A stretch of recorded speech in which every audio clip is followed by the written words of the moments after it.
ายสบายดียามแรงเนาะออกหาหวานแหตามเคย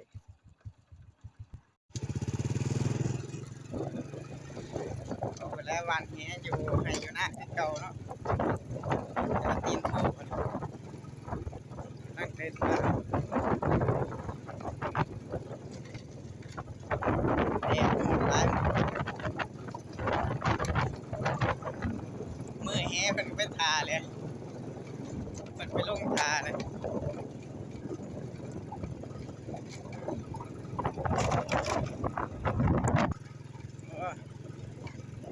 เหาะแล้วทุกคนเด็ดมือแหเป็นมาหอดก่อนเลยนี่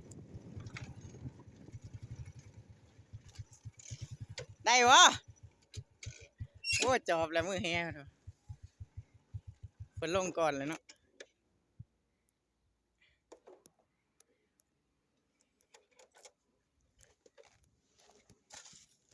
แหกันพี่น้องสิได้ลงน้องแล้ววันนี้สบายดีมาลงน้องคือเก่ามือนี้เนาะ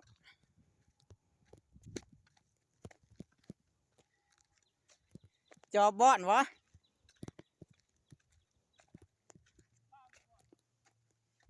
มันก็บ่อนอยู่เด้มันขึ้นอยู่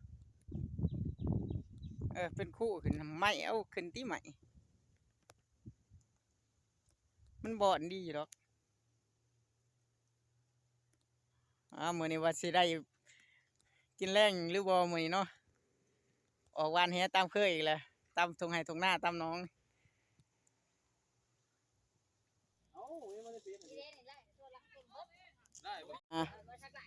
มือนี้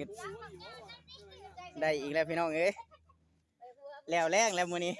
เจ็ดปลาสบีกิน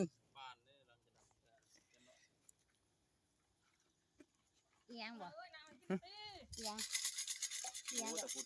ก็แนวนี้ก็เต็มก็ยังเคยชำลังแล้วได้เราน้ำผ้าเสียบกินตามนี่ค่ะเบิดบ่ข้าน้องเพิ่นหัวหน้าเพิ่นย่างกับน้องเลยเนาะโอ้มือแหขาโหดขนาด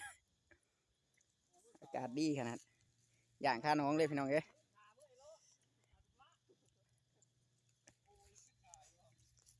โอ้เจียวคัก